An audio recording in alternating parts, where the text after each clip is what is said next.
I thank United Small Animal Practitioners Association, MP in Chhattisgarh, to give me a chance to interact with the veterinarians. I also thank Harvard Pharma for sponsoring this event, along with my university who has supported me. So today we'll be discussing about systematic approach to reading abdominal radiographs in small animals. So we have already discussed the basics and then thoracic radiography. So today we'll be discussing about reading abdominal radiographs in small animals. So whenever we take radiographs of abdomen, we can evaluate many systems or many structures on an abdominal radiograph. So we have to look at an abdominal radiograph and see all the structures in a set pattern. You can't just evaluate one or two things and have a tunnel vision and just suppose a stone is there, just to see the calculi and say, okay, stones are there, and you don't see other organs.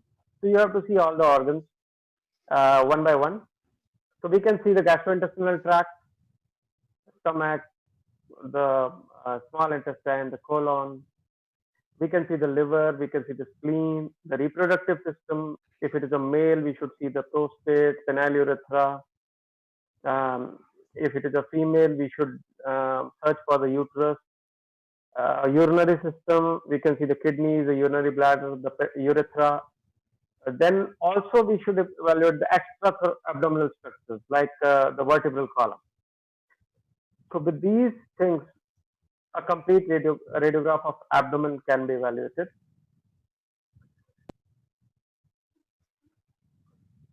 So we can take basically two views are required to evaluate an abdomen. You can take a lateral view. It could be a right lateral. It could be a left lateral. We'll discuss which view should be taken in a moment. We can also take a VD or a DV view. I have already told you the positioning of the radiograph while interpreting on your screen. So that has to be followed strictly if you want to evaluate abdominal radiograph properly.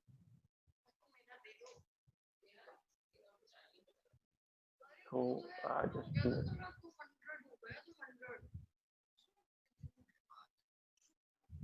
can I mute all?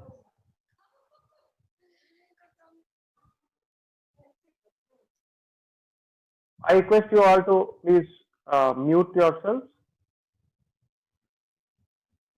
So we'll go back to the lateral radiograph of abdomen. This is just an overview. I got this beautiful radiograph from the net. I have chosen this radiograph because we can see a lot many opacities on this radiograph. This is fat opacity. We have discussed this in the first lecture. This is soft tissue opacity or the fluid opacity. Both are the same. The black areas in the intestine are the gas opacities. These are of the fat opacities. These are the soft tissue opacities. And the ribs and the vertebral column are the mineral opacities. This is again a soft tissue or a fluid opacity. So you should know how to differentiate the various opacities. So now one by one I will show you the organs which you can see on a radiograph. So this structure you see here, that is the liver. The liver usually stays within the costal arch. It usually does not extend beyond the costal arch. In some animals, yes, the liver can extend beyond the costal arch, but usually it stays within the costal arch. Then comes the pylorus. This is the pylorus. Okay, this is fairly round in shape. Then this is the fundus. This area belongs to the fundus. Then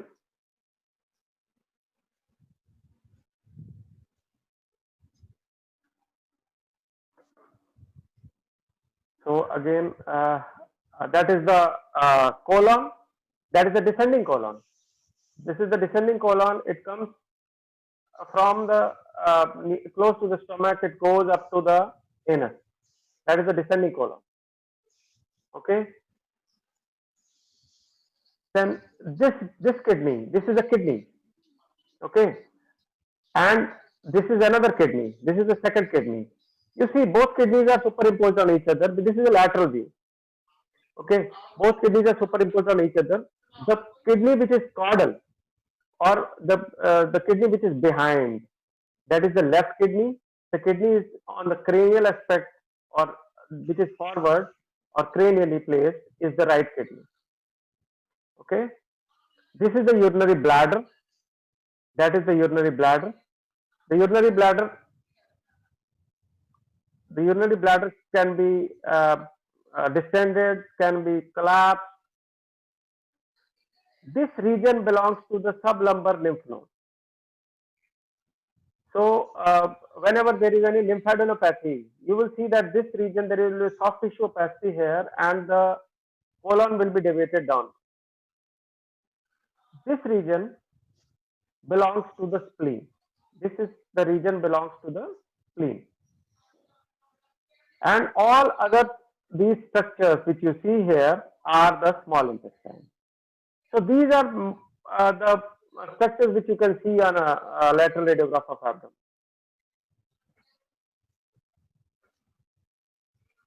So if I again see this radiograph of abdomen, this is liver, this is the fundus, this region belongs to the pylorus. I know that this pylorus is here. This region belongs to the spleen. This is the urinary bladder. This is the colon. It goes like that. This is the descending colon. This is the right kidney. This is the left kidney. And these are the small intestine. See, I can differentiate all the organs, all these organs one by one. And this ability to see the organs tells me that there is a good serosal detail in the abdomen. So we call it a good serosal detail. When I say good serosal detail means I can see all the organs one by one. If I am not able to see the organs, then is the problem.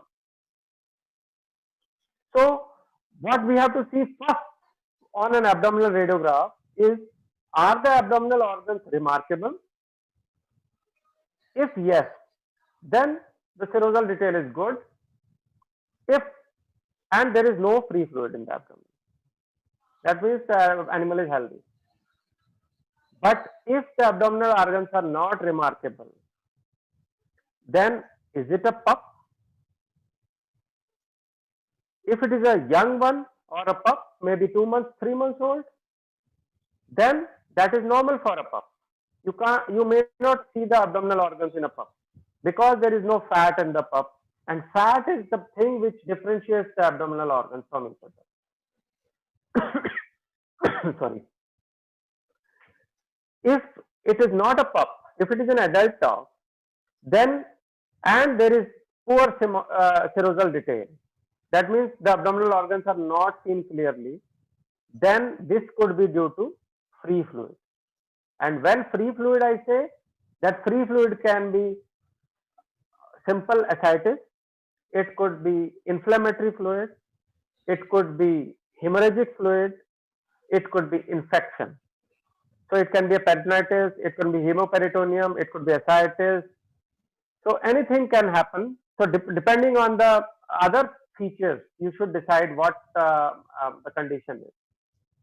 So serosal detail is the first thing which you should comment on any abdominal radiograph. Whenever you see an abdominal radiograph, first thing you should see, can I see all the organs?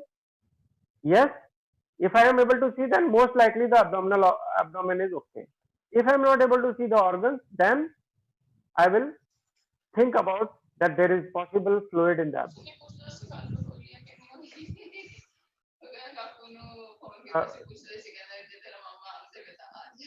Dr. Jan.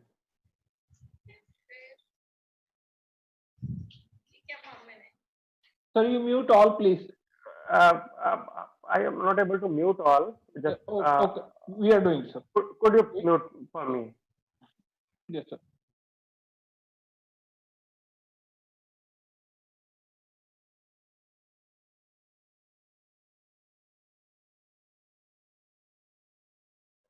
unmute myself. That's fine. So I am audible to all, I suppose. So again, I will show you another radiograph of abdomen. So this area belongs to the fundus. This area belongs to the pylorus. This is the liver. It should be within the costal arch. It may extend a little bit beyond the costal arch. We'll discuss this. This is fat. That is spleen. The tail of the spleen. This is only the tail of the spleen. I'll discuss the spleen as we go along. This is the kidney. These are the small intestinal loops. This is the urinary bladder which is collapsed. And from here, this is the colon. I can't see the whole colon, but yes, this is the colon. The colon should go like this up to this point. Okay, that is the descending colon. So I should be able to see all these structures one by one. If I'm not able to see the structures, I'm not seeing the, I say that the serosal detail is poor. I know that there is some fluid in the abdomen. And these are the vertebrae. These are the lumbar vertebrae. We know there are 7 lumbar vertebrae. So we count from here 7, 6, 5, 4, 3, 2, 1 and T30. So this is how we count the lumbar vertebrae. You will need the lumbar vertebrae in some measurements. I will be telling you as we go along. Now you say this. This is a radiograph. I can't see any serosal detail. Just see. I can barely see the spleen. I can barely see some. This is the fundus. This is the pylorus, but I am not able to see other organs. So this is a poor serosal detail. When there is a poor serosal detail, I know that there is fluid in the abdomen. Now, it can be ascites. When it is a clear-cut ascites, you don't need a radiograph. You can't see anything like this. But if there is some minor or small amount of fluid in the abdomen, then you can recognize that fluid in the abdomen by seeing the radiograph, by seeing that there is loss of the serosal detail. So important point is, first comment when you see an abdominal radiograph is, give a comment on serosal detail. I can see a good serosal detail or a bad serosal or poor serosal detail. If it is poor, then I should suspect that there is some fluid in the abdomen. Now this is a young dog. This is a pup. I can see the growth plates here. Okay. So there is a poor serosal detail. I can't see the liver. I can't see the spleen. I can't see the kidneys. I can't see the urinary bladder. But this could be normal in a pup. So for pup, poor serosal detail is normal. For adult, a poor serosal detail may be pathological. Now coming to which view you should take, a left lateral or a right lateral. These are two views. These are very beautiful pictures I have taken from the net. Now this is a pylorus. Here it can appear so nice and round like this. And here also I can see the pylorus. This is again round and nice. Now here there is a difference between these two pictures. Here the pylorus is filled with fluid. I can see the fluid opacity. If you remember the opacities, this is fluid opacity, white or grayish white is fluid opacity. And here the pylorus is filled with gas. Now, which is left lateral or which is right lateral? Now just anatomically, I know that pylorus lives on the right side. Okay, and fundus is on the left side. This I know from the anatomy. Pylorus is on my right, the fundus is on my left. Okay, when I place the animal on right lateral recumbency, what will happen to the fluid? All the fluid in the stomach. When I place the animal in right lateral recumbency means right side down. So all the fluid in the stomach will run into the pylorus. So pylorus will have fluid. And all the gas in the stomach will rise into the fundus. So fundus will have somewhat of gas mixed with fluid, of course. Okay. Now reverse the recumbency. Take a left lateral. Now when I take a left lateral, what happens? The pylorus goes away from the cassette. The pylorus is away from the cassette. What is towards the cassette is fundus.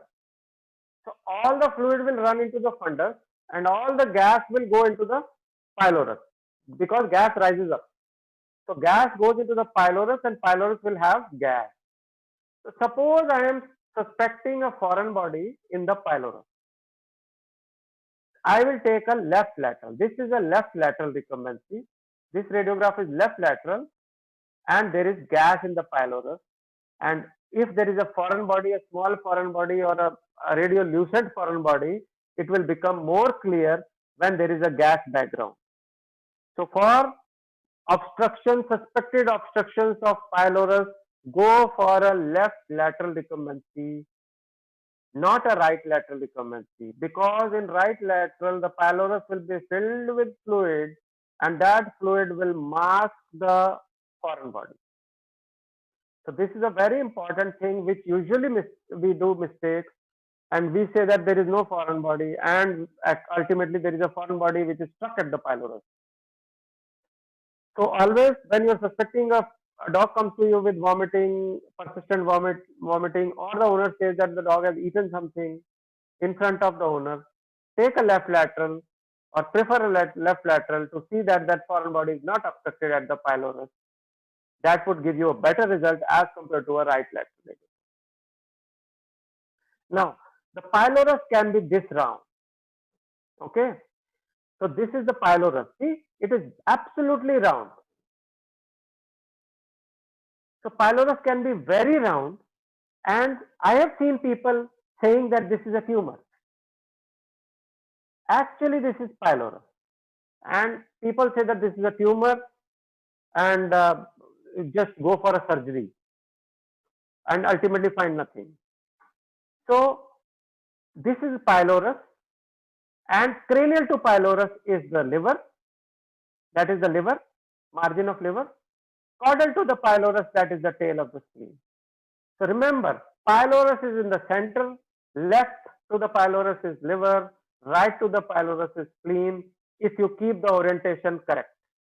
That means cranial to the pylorus is liver, caudal to the pylorus is spleen. Okay? This is the urinary bladder, this is the colon, this is the cecum here, gas filled loop here. This is the colon, that colon is coming like this in this particular case. I can't see the kidneys very nicely in this case. Now, this animal is recently fed. The stomach is distended with food. I can see the stomach is nicely distended with food. I can't differentiate the pundus and the pylorus. Pylorus is also distended with food. This is not a problem. This dog has been recently fed, so nothing to worry about this as such. That is the liver. It is a bit large, extending beyond the rib cage.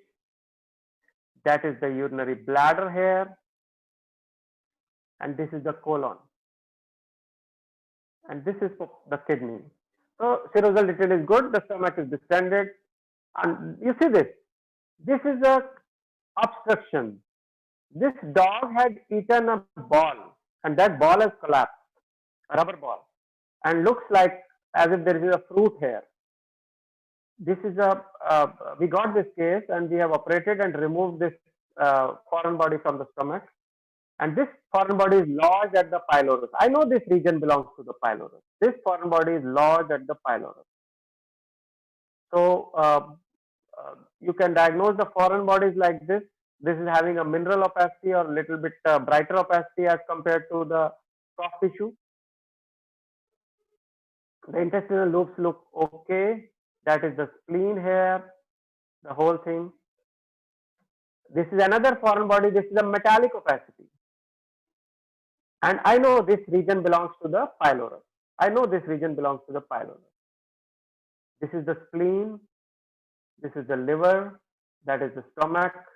This is the descending colon. These are the intestinal loops.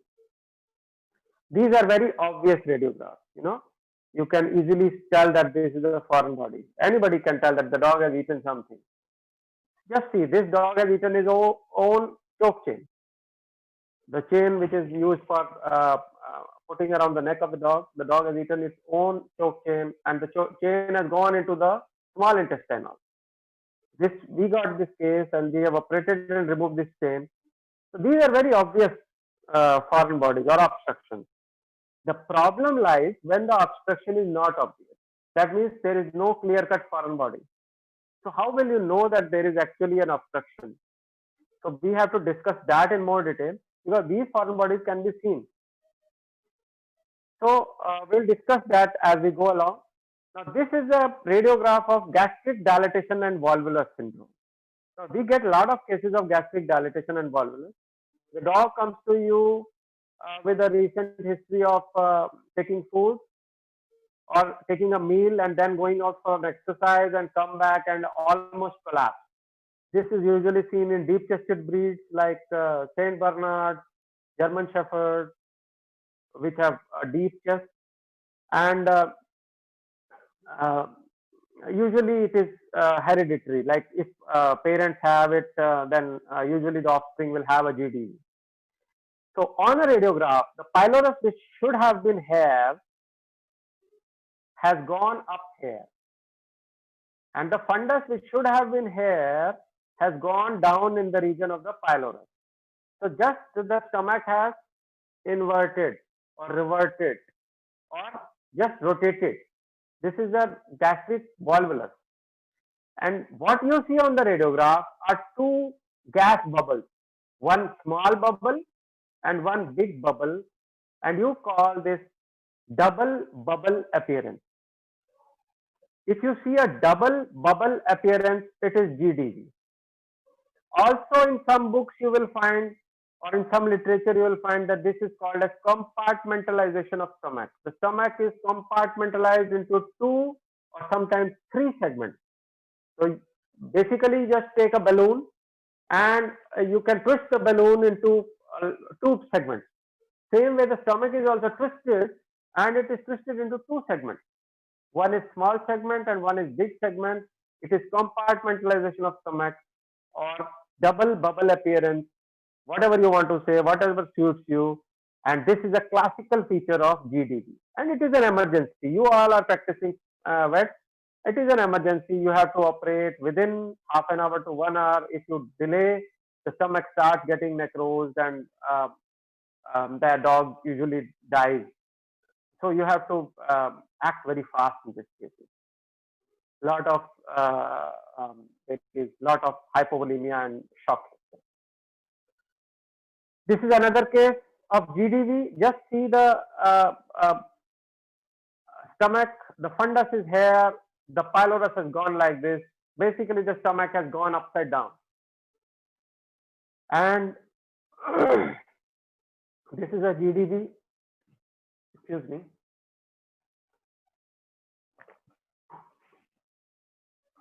Okay. So I think GDV can be easily seen.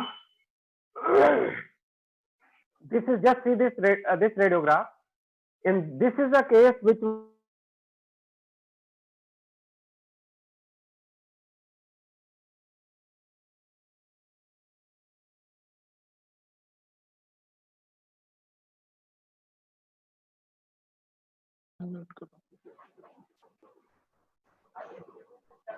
Hello. I think Dr. Mahendra has lost his connection. So there's some issue. Yeah. Let him handle. Let him handle. Hello. Yes sir, audible. क्या हो गया था? Sir आपकी screen sharing खत्म हो गई, please share again. Okay, आ रही है? Yes sir. Okay, thank you. शुरू करें? Yes sir. फिर से? Yes sir. Okay, thank you.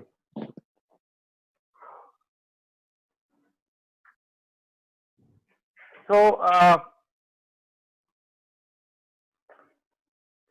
now this case came to us. The stomach is distended here. This was a case of GDV which was operated, and then again there is bloating of the stomach. So this GDV actually recurred, and when you see here, the stomach is distended, extremely distended here, but I can't see the double bubble. This is because the GDV is not complete, but it recurs, and you can see this fluid opacity here. Okay, that is also a part of stomach. When we operated, the stomach was huge, and we could operate this case successfully. Now also this case is going on right now, and it is recovered nicely. Now, here you see there is a foreign body, a needle. Okay, this needle is there in the GIT. Whenever such needles come, and the dog is not showing any symptoms.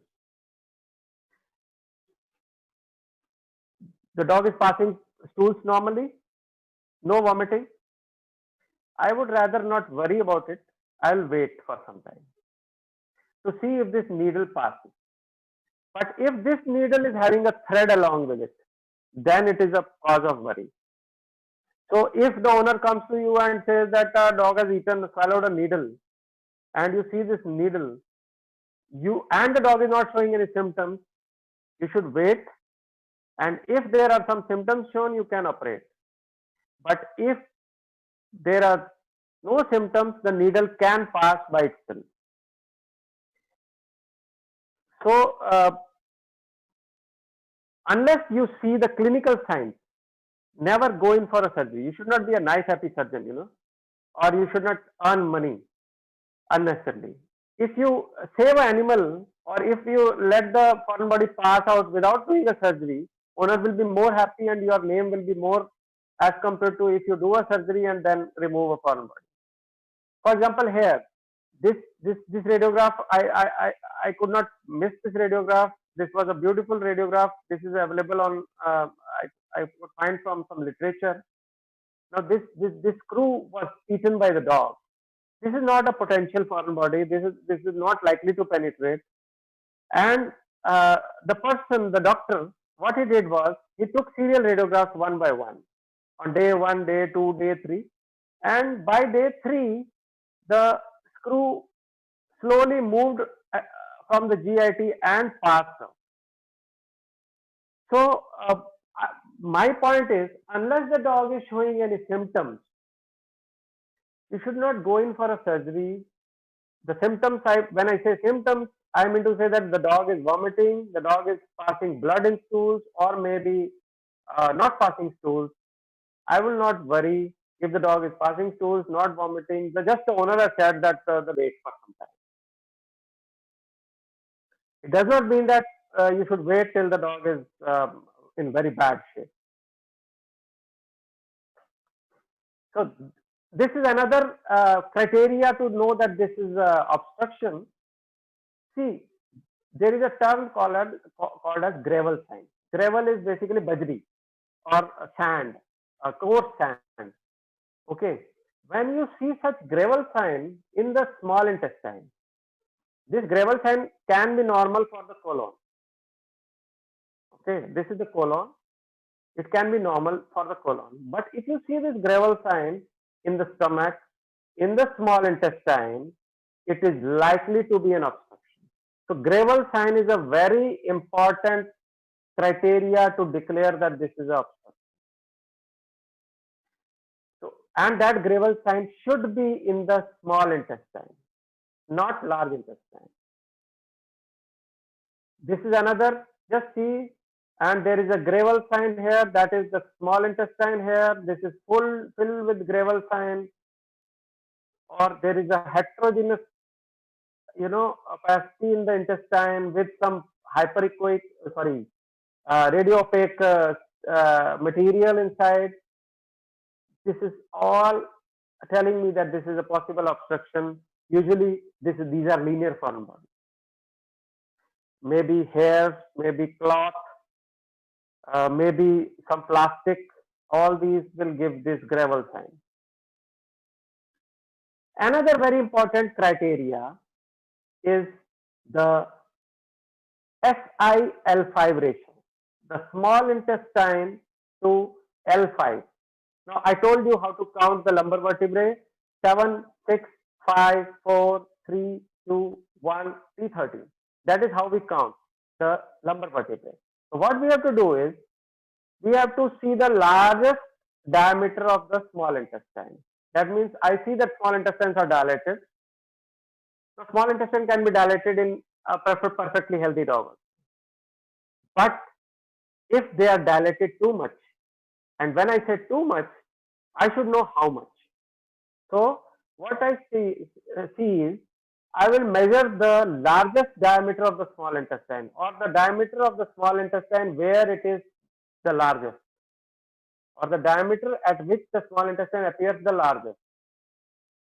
I will measure the diameter of the small intestine and measure the height of the L5 in the center. So height of the L5, and then I will divide SI divided by L5. This ratio SI L5, SI should be on the top, L5 should be on the bottom. This ratio should not exceed 1.6. Anything above 1.6 is obstruction. Now that obstruction can be a functional obstruction, then can be a mechanical obstruction. Mechanical means some foreign body, functional means ileus. So what you have to do is just take a scale. You have a film on in your hand. Take a scale, measure the diameter of the small intestine, measure the height of the L5, and divide the SI divided by L5, and you find a ratio that is SI L5 ratio that should not exceed 1.6. If it is exceeding 1.6, it is obstruction. That is the easiest way to tell that this is a case of obstruction, intestinal obstruction. Even if you are not seeing any foreign body, this is a case of intestinal obstruction. This is how you diagnose intestinal obstruction in dogs. So this is another example. I can't see any foreign body. There is, this is the liver, this is the margin of the liver, that is the stomach fundus, that is the pylorus here. These are the small intestinal loops, this is the colon, and I will see that the diameter of the small intestine at some point from here to here, let us say, this is the small intestine is large as compared to the L5. So 765 height of the L5 and SI L5 ratio more than 1.6, and it is obstruction. This is how you diagnose cases of obstruction. Very easy method. You should follow this method always, and you will be 99.9% correct. This is another beautiful case of obstruction. Just see the loss of serosal detail. I can't see the various structures here. All is fuzzy. So this is a small intestine loop. This is a small intestine loop. This is a small intestine loop. This is a small intestine loop. Just see the diameter of the small intestine. Compare it with 765 and L5 and SI L5 ratio more than 1.6. It is obstruction. This is how you know obstruction. And when there is loss of serosal detail, I know that along with obstruction there is some fluid, and that fluid should be inflammatory fluid, or it could be a peritonitis. Then you can do an ultrasound to know further. Now this is a VD radiograph of abdomen. Now this is colon. This is the ascending colon, like it goes like this. Sorry, descending colon. This is the transverse colon, this is the ascending colon, and this is cecum. So the cecum is here, then comes the ascending colon, then comes the transverse colon, then comes the descending colon. Okay, this is how the colon travels in the body. Okay, now the colon at this point,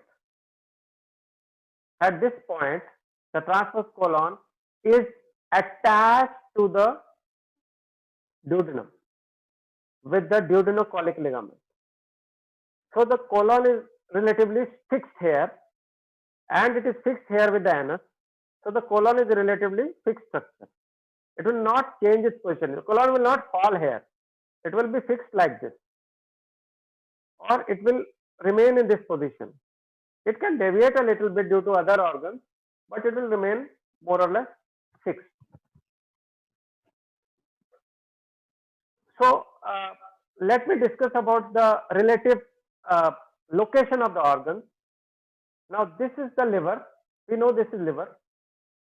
Now the location of liver is fixed. I know that the liver will be adjacent to the diaphragm, that is the diaphragm line. I know that liver will be here adjacent to the diaphragm. It will be within the rib cage. it can be enlarged, but it will not be change its position. Liver cannot come here. It has to be there. I know this is stomach. It is adjacent to the liver. It will remain here. It can be big in gastric dilatation volvulus. It can be very big, but it will stay here. The kidneys are sublumbar. Retroperitoneal structures, they will remain in the sublumbar region. They will never change their position. They can, the right kidney is relatively fixed. The left kidney can go forward or backward depending on other organs, but the kidney will remain in this position. Hatfield Pharma Private Limited is a pharmaceutical company with its head office at Meerut. It was founded on 29 January 2019 with a vision to provide affordable and quality veterinary medicine to our pet parents. Hatfield Pharma is doing marketing of veterinary pharmaceuticals throughout India. In a small span of 1 year, we have launched 51 products in the veterinary pharma industry to serve our clients. In future 1 year, we are planning to have a product basket of more than 100 products. Hatfield is different from other veterinary pharma companies as we don't have distribution channel. We understand the latest needs of market, and for this reason we have adapted to online module of selling our drugs to field practitioners. We are serving our clients by providing the required medicines at their doorstep without any middleman.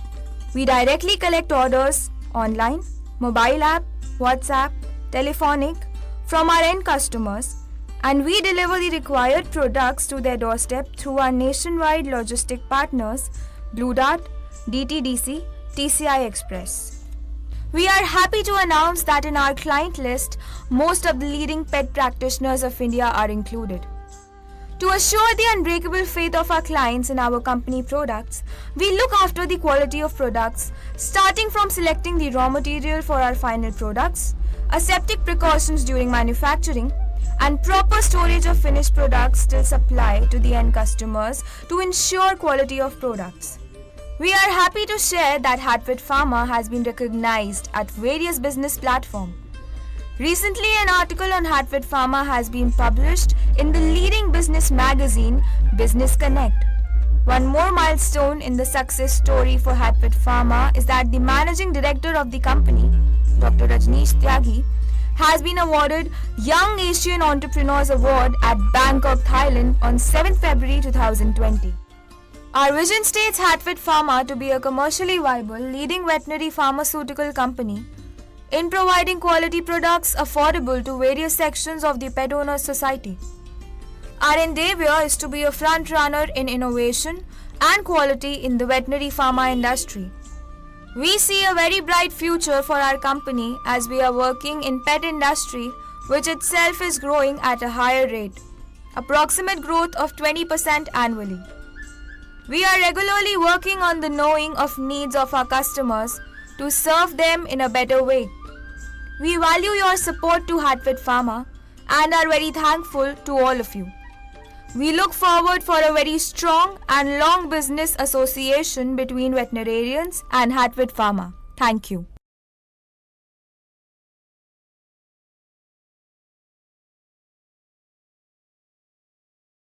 The bladder, we know it is at the pelvic inlet. The bladder will remain at the pelvic inlet. The bladder can be distended, it can be collapsed, it will remain in the pelvic inlet. The colon, I told you, it starts from the anus, descending colon, or ends at the anus and goes up to the stomach. So it will remain like this. This is the colon. Okay. So all these structures, the spleen is on the greater curvature of the stomach. The tail of the spleen is visible here. Spleen is also fixed. All these structures are relatively thick, have their definite position. This is pylorus. This region belongs to the pylorus. This region belongs to the fundus. We know these. All these structures have their own definite position. The only structure in the abdomen which can move around freely is the small intestine. So the small intestine can give you a lot of idea about other organs. For example, the stomach is enlarged. What will happen to the small intestine? The small intestine will push caudally. If the bladder is enlarged, the small intestine will be pushed cranially. If this is the tail of the spleen, this region belongs to the tail of the spleen, if you remember. So if the spleen is enlarged, the small intestine will be pushed upward, dorsally. This is the position of the kidney. If the kidney is enlarged, maybe hydronephrosis, or maybe a kidney tumor, the small intestine will be pushed ventrally. So basically, the small intestine tells you about other organs. So that is very important. You should not miss that thing. So you should always evaluate the small intestine. It will give you information about other organs. So here, if we see, the small intestines are gas filled, but are they dilated or abnormally dilated? No, because if I measure the SI 765 L5, SI is smaller than L5, so it is not dilated. This is not abnormally dilated. What I want to show you here is, this is the colon. Just see the colon. It is having the Gravel sign or impacted fecal material. This is normal with the colon. The problem is when the colon is dilated like that. Just see the dilatation of colon here. Normally the colon size should be equal to the length of L7 in dog. So this is L7. Okay. Or this is L7. Just a minute. This is L7. 13, 1, 2, 3, 4, 5, 6, 7. This is L7. So the colon, this is L7, sorry. So the colon, the length of L7 from here to here, the diameter of the colon should not exceed the length of L7. Length, when I say length, then I mean from here to here. And the diameter of the colon should not exceed the length of L7 in dogs. But in cats, the diameter of the colon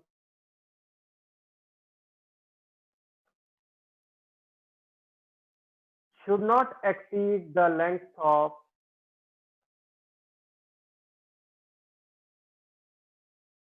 1.5 times the length of L5. So remember these two formulas. For dog, L7 is equal to diameter of the colon. For cat, 1.5 times L5 is equal to diameter of the colon. Anything above 1.5 times the L5 length is megacolon in cat. Anything above L7 is megacolon in dog. I am telling the length of the vertebra. So these are, people have worked these out for diagnosis of megacolon in dogs and cats.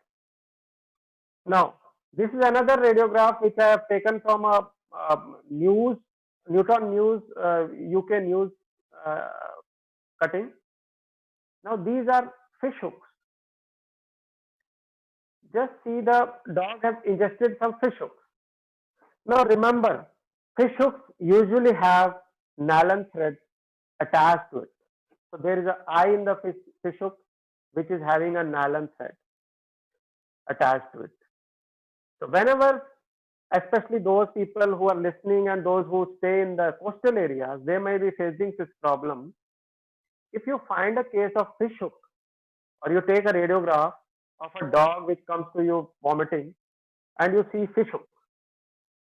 So what you should do is, the first thing you should do is open the mouth of the dog or the cat to see if there is any nylon thread attached to the tongue or maybe the teeth or maybe in the lip area. Because usually what happens, one end of the nylon is left at or attached or anchors at the tongue, base of the tongue. The fish hook goes inside the abdomen in the GIT and it becomes a linear formula. So whenever you see a fish hook on the radiograph, first thing you should do is open the mouth of the dog or the cat, see if there is any thread entangled in the tongue or maybe teeth. Just take a scissor and cut that thread. Let the thread go inside. Then operate it. So fish hooks are usually linear foreign bodies because they are having nylon with it, and you have to operate for fish hooks. You can't leave them. This is another case of obstruction. How do I say it is obstruction? Because the diameter of the small intestine at its widest point is more than the diameter or height of the L5 vertebra. So just count the L5 and see the diameter. SI L5 ratio should not be more than 1.6. If it is more than 1.6, I know it is obstruction. And this is possibly a linear foreign body. Why I say linear foreign body? Because I can see this, all the intestines are bunched up or they are lying parallel to each other. And when they lie parallel to each other like that, this is possibly a linear foreign body, maybe a thread, maybe a rope, maybe a plastic, audio cassette tape, all these foreign bodies. They will not show up on the radiograph, but you will see that the intestines will bunch up like this and they will appear to lie parallel to each other. This is a classical picture of linear foreign body. This is the megacolon in a dog. Just see the diameter of the colon. Just see the seventh lumbar vertebra. The seventh lumbar vertebra, that is the seventh, and the colon is more than maybe twice the seventh lumbar vertebra. It is a megacolon. This is just a picture to show you the impacted colon. This is the colon, descending colon. This is the transverse colon. This is the ascending colon, and this is the cecum. So coming to the spleen. Now these are two pictures. This is a lateral and this is a VD radiograph, and you see that this is on lateral radiograph. This structure you see here, that is the tail of the spleen. Okay, this is the tail of the spleen, and on a VD radiograph, this triangle you see here, that is the head of the spleen. So only the head and the tail of spleen is visible. The other part, body of the spleen, is not visible. So, and luckily, all the tumors of the spleen happen or occur at either the tail or the head of the spleen.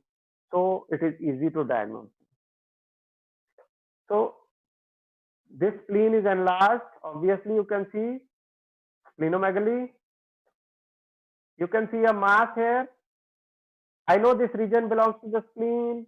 Although I am not able to identify the tail of the spleen, I know this region belongs to the spleen. The intestines are pushed up. This is a splenic mass. Just see this. I know this region belongs to the spleen. This is the liver. This is the stomach. This is the spleen. And this is a mass in the spleen. And all the intestines are either pushed up or caudally. This is the descending colon. Now just see the triangle of the spleen, that is the head of the spleen, and there is a soft tissue opacity here attached to the head of the spleen, possibly a splenic mass or splenic enlargement. So further you can diagnose with using ultrasound and other technologies. Coming to the urogenital tract, when I said urogenital tract, that means I am talking about the kidneys, I am talking about the ureters, I am talking about the urinary bladder, I am talking about the urethra, I am talking in females, I am talking about the uterus, in males I am talking about the prostate. So all these are included in urogenital tract. So if I revise again, that is the right kidney, it is cranially placed. That is the left kidney, it is caudally placed. That is the urinary bladder. Okay. So these are the kidneys. Okay. They are retroperitoneal in nature or location. They are sublumbar, or they live below the lumbar vertebrae. This is the descending colon. That is the tail of the spleen. That is the liver. I can see the stomach. I can see the small intestine.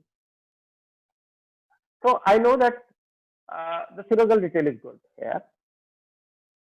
I can see the bladder, and if I see carefully, I can see some mineral opacities in the urinary bladder. Those are calculi, multiple calculi in the urinary bladder. And this region belongs to the prostate. Okay.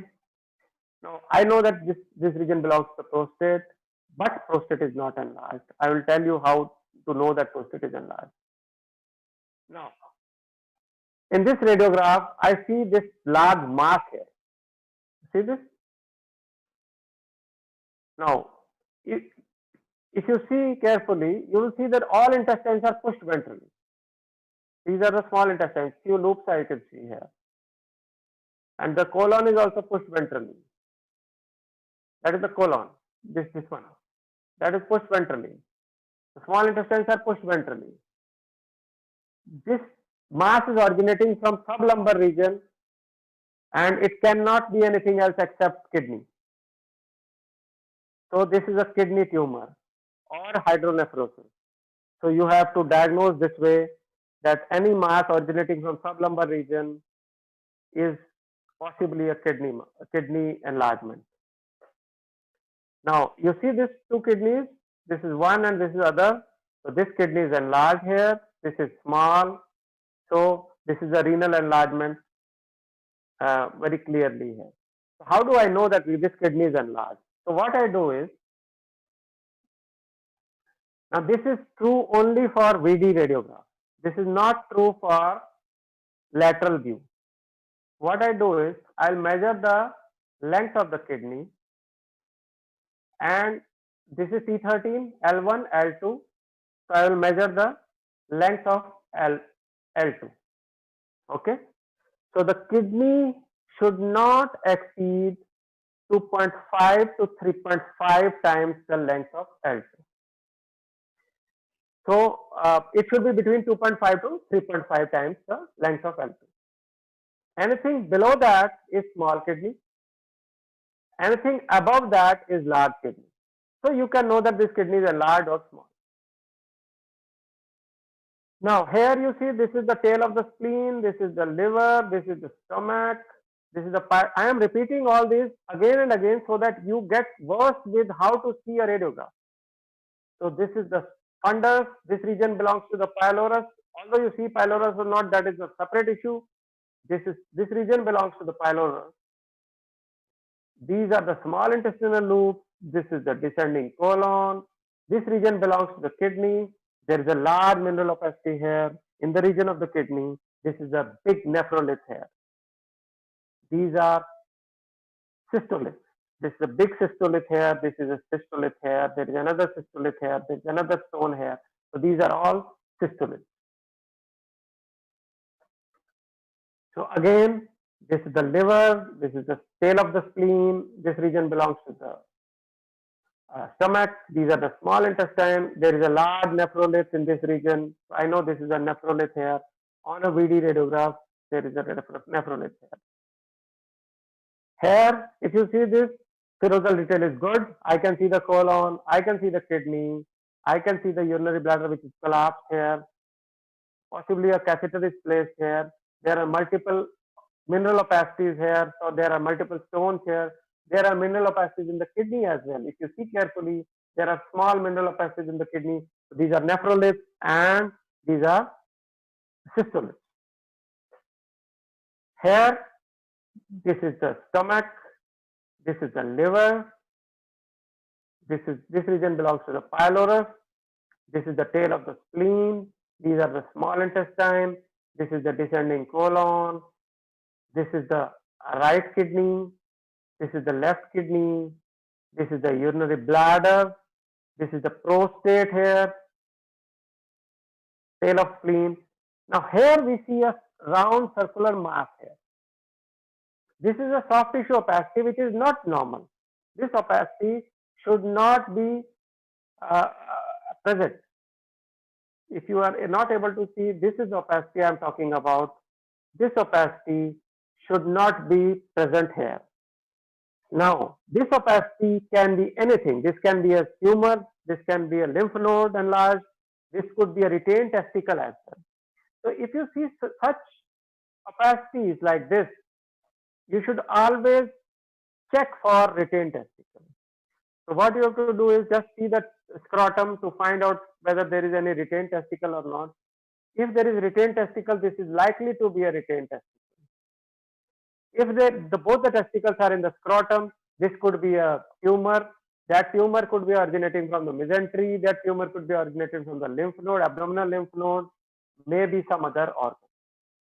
But this is not normal. This mass, I'm talking about this mass. So that is how you diagnose things. This is having a very good serosal detail. Now, this is the bladder here, and this is the prostate. Now, between the bladder and the prostate, this triangle you see, that is fat. Okay, the fat differentiates the bladder from the prostate. That is how you differentiate the bladder from the prostate. You are able to see bladder and prostate separately because there is fat. If there is no fat, you will not be able to differentiate bladder from the prostate. This is colon. Now, question is this prostate enlarged? How to know? So, what you do is you measure or draw a line from the sacrum, the lowest point of sacrum. This is called as sacral promontory, to the pelvic brim. Draw this line, measure this distance. Then parallel to this, draw a line which measures the size of the prostate. This line should be parallel to this line. Okay, and this prostate size should not exceed 70% of this length.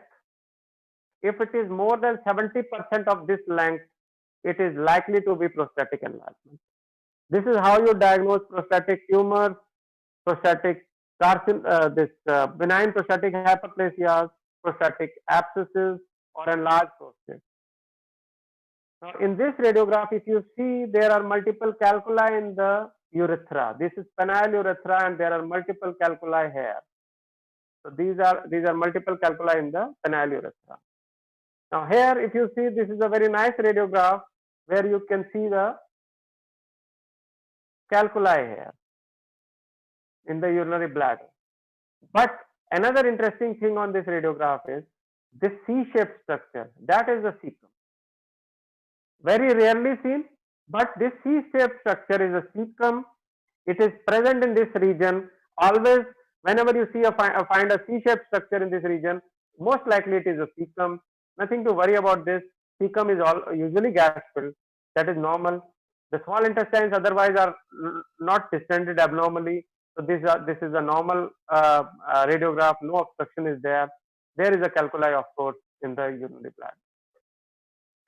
Now here, just see the prostate, how big it is.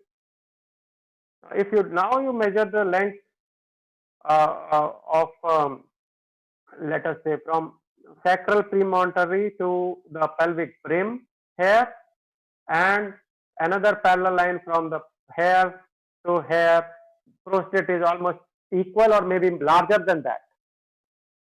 So that is prostatic enlargement, and when there is prostatic enlargement, it presses on the colon. The colon is constricted here. Just see this region where this region, the colon is almost constricted in this region. I can't see the colon here. It's constricted. It is dilated up to here, but it is constricted here. So this is how you diagnose the prostatic enlargement. Now this is a pneumocystogram. In some dogs or some breeds, a dog comes to you, for example, let us talk about Dalmatian. Now in these Dalmatians, a dog may come to you with hematuria, and you suspect that there are some stones. And these stones are not visible on plain radiograph because these stones may be urate stones. The urate stones are not very nicely seen on the radiograph, or cystine stones are also not seen on the radiograph. So you can do a pneumocystogram. You can pass a catheter and inflate the bladder with air at the rate of 10 cc per kg body weight. So if you let us say a 10 kg dog comes, inflate the bladder with 100 cc of air, and the bladder is sufficiently distended to get a nice picture of the stones. The stones are highlighted due to the black background caused because of air. Here we have also done a barium contrast enema along with a pneumocystogram. So this is how you diagnose radiolucent stones, the stones which are not visible on plain radiograph.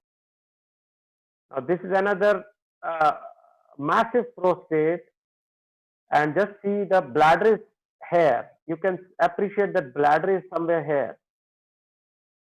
The bladder is still a big bladder is here. This is not a pneumocystogram. Now this is a plain radiograph. Now you see that when you take such a radiograph and you find out that this is the liver is a bit enlarged, rounded margins. This is the fundus. This region belongs to the pylorus, and these are the small intestine. This is the left kidney. This is the right kidney. This is the colon, descending colon. This is the bladder. Now, this animal, this is not a pneumocystogram. This is a female dog. No pneumocystography was done in this, but still the bladder is having air, and there is the bladder wall is thickened. Now, such cases are emphysematous cystitis. This is a cystitis with emphysema, and there are some mineral opacities here in the bladder. The bladder is full of mineral opacities. So there are some stones in the bladder as well. This is an emphysematous cystitis. Whenever emphysematous cystitis case comes to you, or whenever you find that there is gas in the bladder, whether you do an ultrasound and you see gas in the bladder, or you take a radiograph, plain radiograph, and you see gas in the bladder, you should go for a sugar check or diabetes check. Because in case of diabetes, it is likely that there may be some air or infection in the bladder which is causing the emphysematous cystitis. So always rule out diabetes in such cases. Now this is another case. This is the prostate. That is the bladder. Bladder is smaller than the prostate. Just see. Bladder is collapsed, of course. There are multiple calculi in the bladder. There are calculi in the penile urethra as well. You see this small calculi here, and there is a calculi here. So these are multiple calculi in the urinary bladder. There is some mineral opacity in the kidney as well. So you should always see the whole radiograph, not have a tunnel vision that I will see this stone and I will say that there is stone in the bladder and done. I will see the bladder, prostate, serosal detail, urethra, vertebrae, bones, whatever thing is visible on the radiograph. I have to see everything and then give my decision. Now this is a very nice radiograph, and you can see almost stones everywhere. You can see that there is a stone in the bladder. This is the bladder. There is a stone. There are multiple stones in the penile urethra. There is a stone in the ureter. This is a ureter, and there are calculi in the kidney. So this case came to us, and we have actually removed this ureter stone also. We have done a ureterotomy, and we have removed this stone also. So this was a very nice case which came to us many years back. So this is a classical example of multiple stones throughout the urinary tract. So kidney, ureter, urinary bladder, and urethra. Now here, just see this is the bladder, and there are multiple calculi in the urinary bladder, and this is the left kidney. There is a calculi in the left kidney. The right kidney looks okay. I am not able to see the stone in the right kidney. This is the stomach, fundus area. This area belongs to pylorus. This is the spleen. This is the liver. These are the small intestinal loops. This is the urinary bladder, prostate, and descending colon. You should be able to see all these structures one by one. Only then you will say that this animal is normal or abnormal. Now, this is having a good serosal detail. Just see the that is the liver. Okay, this is the descending colon. This is the kidney. These are the small intestine. But where is the bladder? I can't see the bladder here, but I can see a swelling here. Okay, and this swelling in the perineal region, and bladder is missing here. This is a perineal hernia with herniation of urinary bladder. The bladder is herniated here into the perineal region. So this is how you diagnose perineal hernia with herniated urinary bladder. Perineal hernia, you know, it is a problem of old uncastrated male dogs. So this is a herniation of urinary bladder here.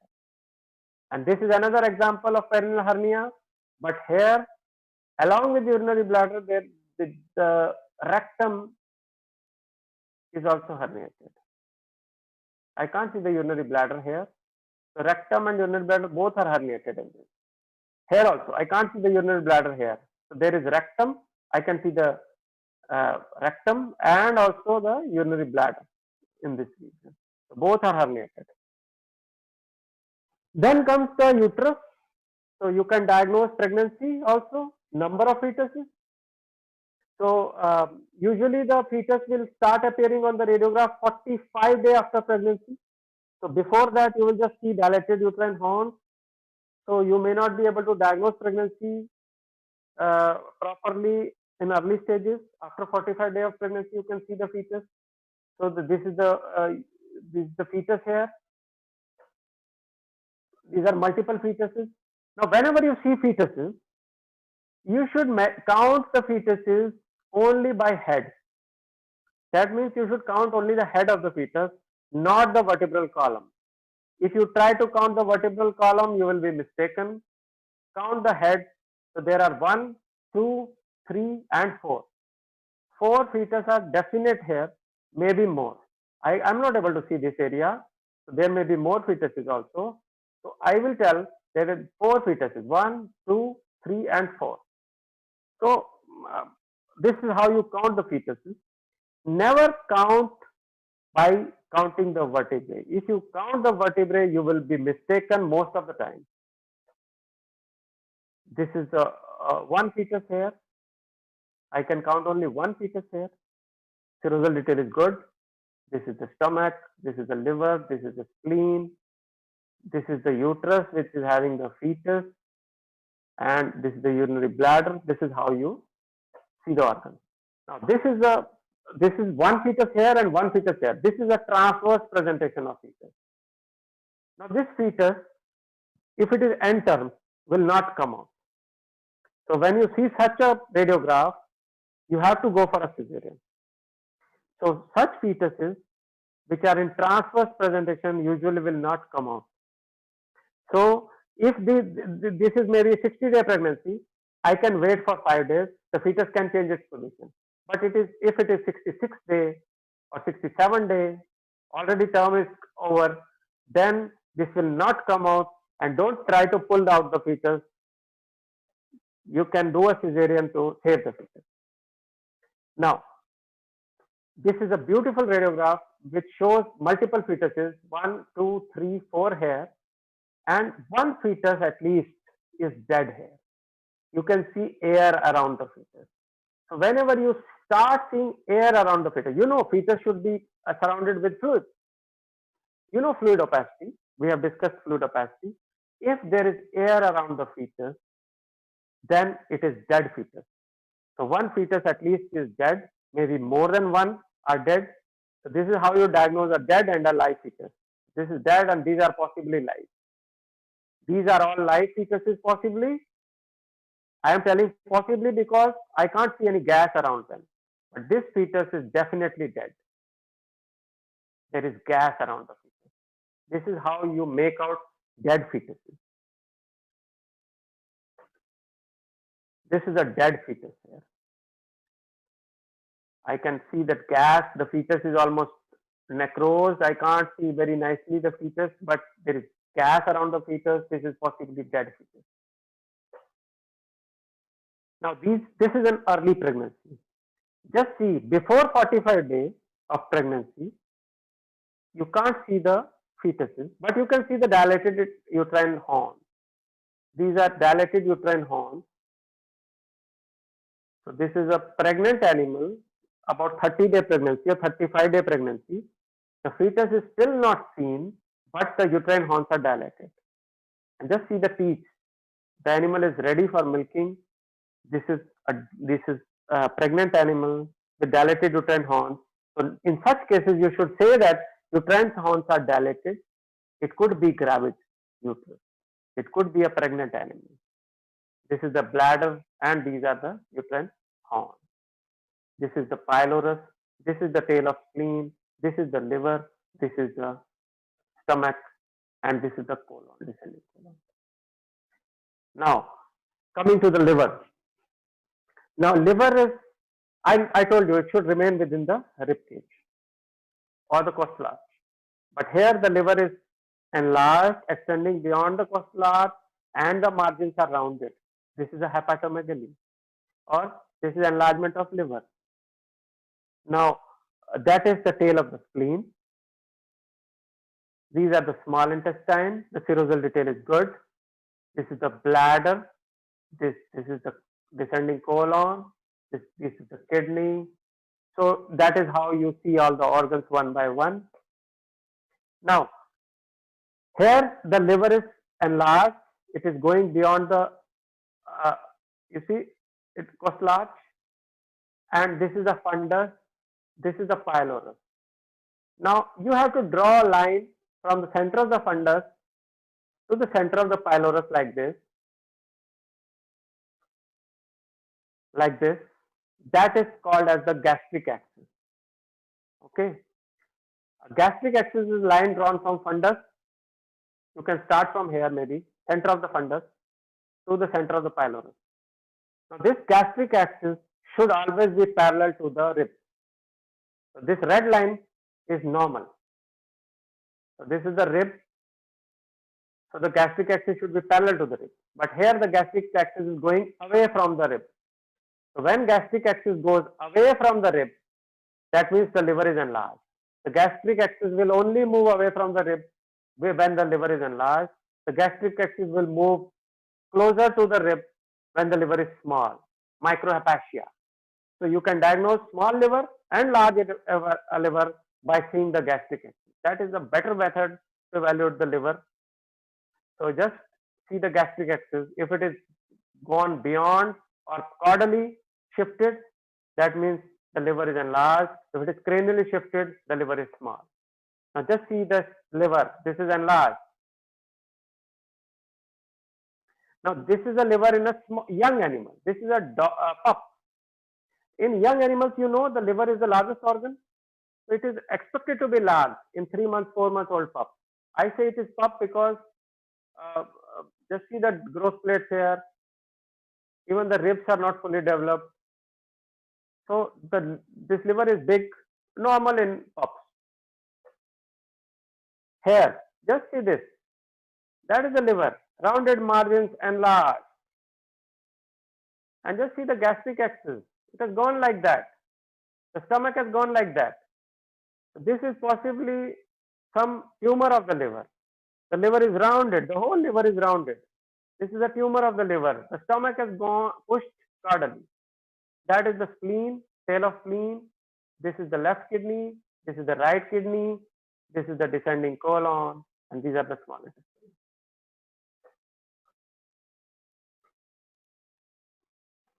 Now, if you see here, that is the liver. In the center, this round thing I told you is the pylorus.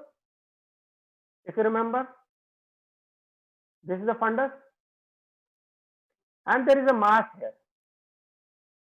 That mass is caudal to the pylorus. So that mass should be spleen. So that is splenic mass. That is how you differentiate from liver and spleen. If the mass is present in the liver, then pylorus will be pushed backwards. If the mass is present in spleen, pylorus will be pushed cranially. That means pylorus is in the center, cranial to it is the liver, caudal to it is the spleen. And this is another beautiful radiograph showing that the colon is pushed ventrally. Okay. Now there is a mass here which is below which vertebra? This is the seventh vertebra. This is seventh. L7, 6, 5, 4, 3, 2. So there is a mass below the seventh or the sixth lumbar vertebra, which is pushing the colon downward. Now this mass is possibly sublumbar mass. Most likely this is medial iliac lymph node or sublumbar lymph node or sublumbar lymphadenopathy. This is how you diagnose sublumbar lymphadenopathy. If you remember the first slide I showed you, the location of the sublumbar lymph node. This is the location of the sublumbar lymph node. If those are enlarged, the colon will go down like that at this region. The colon will go up in case of prostate enlargement, will go down in case of sublumbar lymph node, lymphadenopathy. This, just see this colon. The colon is going down and there is a mass here in the sublumbar region. This is a sublumbar lymph node which is enlarged, which is pushing the colon down. So very important to know the normal location of various organs. If you know the normal location of various organs, you should be able to diagnose the condition. And this is a classical case of diaphragmatic hernia. I have already told you in the thorax, so I will not be repeating DH here. Just a reminder. So diaphragm line is gone. I can't see the diaphragm line anymore. And this is a diaphragmatic hernia. So now coming to the self-assessment part. Now I want you people to take a paper and pen and just write it down, and we'll discuss it in a moment. So this is the self-assessment 1. I'll give you about half a minute for each slide. Just write down your diagnosis or your interpretation, and we'll discuss it so that we know that you have learned something. Message on. This is the first self-assessment. So I think I can move forward. This is the second one.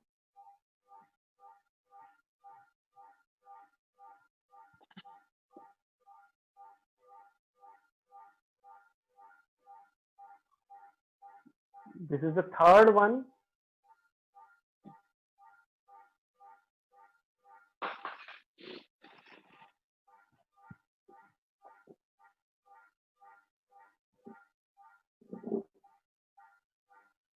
This is the fourth.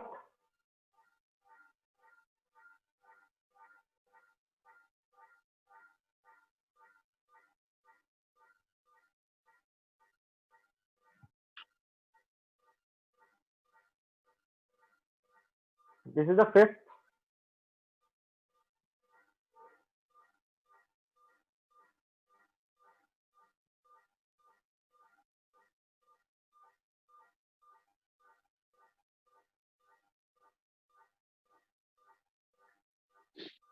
And this is the last one. So you have seen 6 radiographs now. So we'll go one by one and we'll discuss these 6 radiographs one by one. So coming back to the first one, this is a clear case of hepatic enlargement or liver enlargement. The liver is extending beyond the rib cage, and this is the fundus, this is the pylorus. The serosal detail is good. So when I ask you for self-assessment, you should write the serosal detail, whether the serosal detail is good or bad or poor or satisfactory, whatever. So this liver is enlarged here, extends beyond the rib cage. If you see the gastric axis, if you draw the gastric axis from here to here, if I draw the gastric axis, I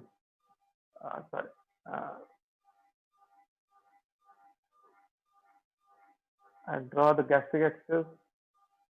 Just see the gastric axis. It is like that, but it should have been like this. So the gastric axis is moved caudally, so it is enlarged. This is a perineal hernia with herniation of urinary bladder as well as rectum. I can't see the bladder here. So there is hernia with herniation of urinary bladder also. I can't see the bladder anymore here. The intestines are, the small intestine have come up to here. No space for bladder. Bladder has gone here actually. And also gas is there. So this is possibly, rectum is also herniated along. This is a dead fetus. So this is very nice, clear picture of a dead fetus. Sorry. So these are dilated loop, most likely uterine horns. This is a case of pyometra, a closed pyometra. The uterine horns are dilated. So you should know a history also. Otherwise, you will say that this is an intestinal obstruction. So intestinal obstruction will also look like this. So unless I give you a history, you can't say it is pyometra. But this radiograph is of a pyometra. This is compartmentalization of stomach, one bubble and other bubble. So this is a double bubble appearance. The pylorus has gone here. This is a fundus. This is GDV, gastric dilatation valvular syndrome. And this is the last slide, intestinal obstruction, because the intestinal loops are dilated, abnormally dilated, small intestine, and they are arranged or bunching is there. This is a linear foreign body and bunching of plication, enteroplication is there. So this is bunching of the small intestine. This is a clear-cut case of intestinal obstruction with a linear foreign body. So thank you very much for giving me the opportunity to speak to you all. Thank you.